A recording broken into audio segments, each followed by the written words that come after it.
What's up, guys? This is John with Gaming Through the Decade, and we are back with another pickups video. Wasn't a huge one this week. I did get some stuff from my favorite system, which you know is the Genesis. So stick around and let's see what we got.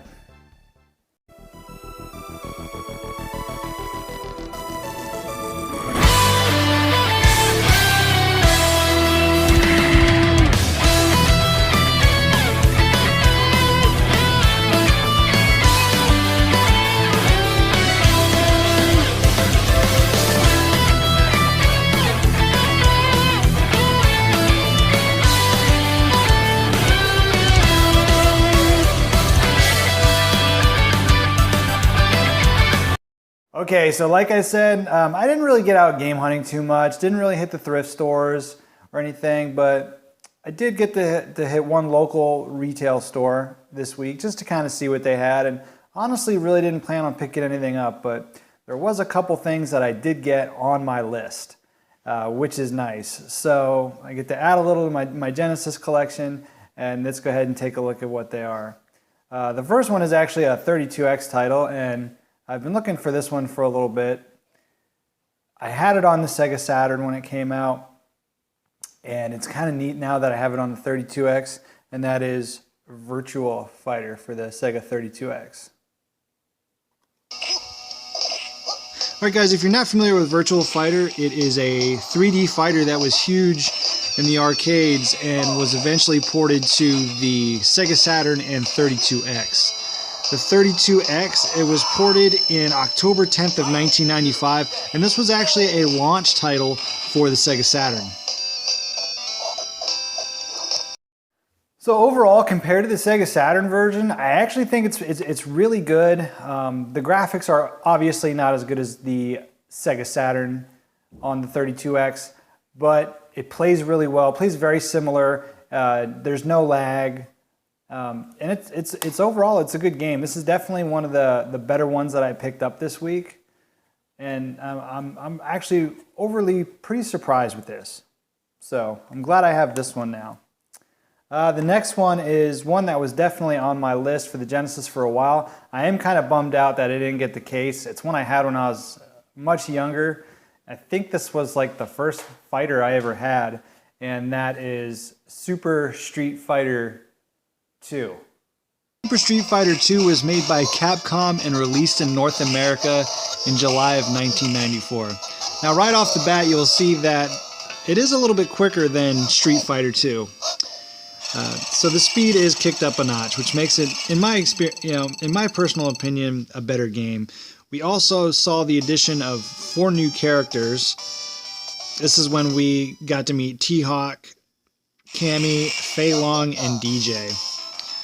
This is definitely one of my favorite fighters of all time. It was actually one of the first ones I ever had, and still definitely one of the best of the series.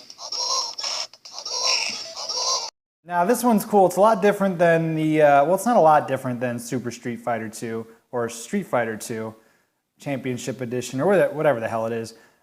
This one does have, I believe, 4 more characters. This is where they introduced Cammy, the big Indian dude with the tomahawks. I think his name was Tomahawk. I don't remember, and a couple other characters. Funny story with this game. The one I have up on the shelf, Street Fighter 2, the one I have on the shelf, the Street Fighter 2 Championship Edition, was actually acquired through a trade when I was a little kid. My friend had the second one, and I had this one, and we wound up swapping, and I just never got that one. I never got Super Street Fighter 2 back, so I wound up with Street Fighter 2. So now I have both. I used to have the case, so I'm going to be a lookout for the case. But overall, this is definitely, I think this is one of the best Street Fighter games. All right, the next one I have seen before. I've never played it. I was always kind of curious about it, and I did get a pretty good deal on it. I mean, it's a cheap game. It's not an expensive game. It's complete in box, and that is Bram Stoker's Dracula.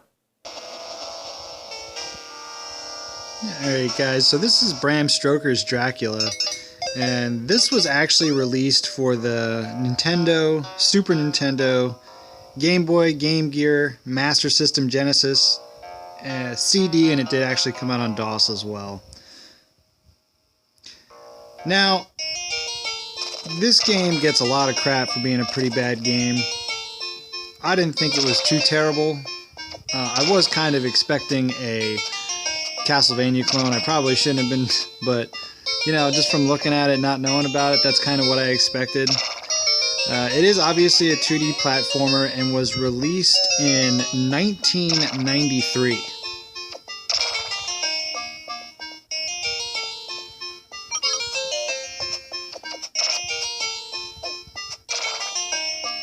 Now, initially when I saw this at the store, like I said, I've never played it, so I'm thinking it's probably a Castlevania clone, and it's the furthest thing from a Castlevania clone. Compared to Castlevania, I mean, it's not even any good. It's got a lot of heat. I mean, a lot of people say it's a terrible game. It is kind of complicated. There are some parts during the game where random spears will just pop out of the ground and kill you. So once you have the levels down, from what I could tell, and you can time everything right, it's not as hard as you think it is. But I mean, it's interesting. The music's kind of cool. You know, it is what it is. It's a $6 game, so you know, for retail. So it's not bad. I just have like an infinity with the Dracula games, and I thought it was going to be a Castlevania clone, but a little disappointed in that aspect. But it's still a pretty cool game. The graphics are kind of neat. It's got like a almost like an RPG / action feel to it, just the way the graphics are, like a cartoony / action thing. I don't know if that makes sense, but it's a decent game. I don't think it deserves the shit that it gets. So now the next one is a game by Acclaim, and Acclaim, as you know, made a lot of really good games for the Sega Genesis. They made Maximum Carnage, they made the NBA Jams, so a lot of good titles by Acclaim. This one, however, it's not that good, and that is Wolverine Adamantium Rage.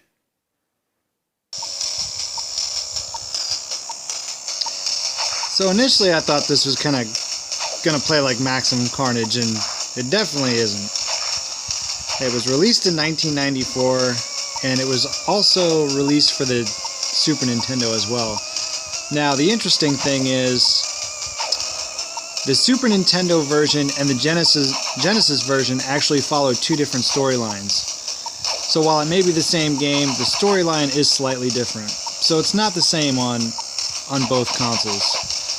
My biggest issue with this was Wolverine dies way too easily, and while he has a lot of moves, they're incredibly complicated. This was overall a disappointment. I got to about the end of the first level and turned it off. Again, this is one I've never played before. The first one, I grew up, I was playing in the I played it in the arcade a lot when I was younger. I would always be at the bowling alleys with my parents, and they'd be bowling, and I'd of course be in the arcades. And the first Wolverine was always there, and that game was way better than this one. This one, the controls are kind of clunky. Wolverine dies way too easily, and overall, it's kind of a disappointment, especially since it came from such a good developer from back in the Genesis days. So yeah, I mean, as you can see, not a big slew of titles this week. They are fun. They are fun games to play. You know, I'll play just about anything for the Genesis, even the stinker games. I find them fun. But that's the pickups video for the week. Let me know how you guys did. Comment below. What'd you guys pick up? If you have any experience with any of these games, comment below. Let me know any tips or tricks that maybe I should look out for. But again, thanks for watching the video. Don't forget to subscribe and share the video, and comment below. We'll see you on the next one.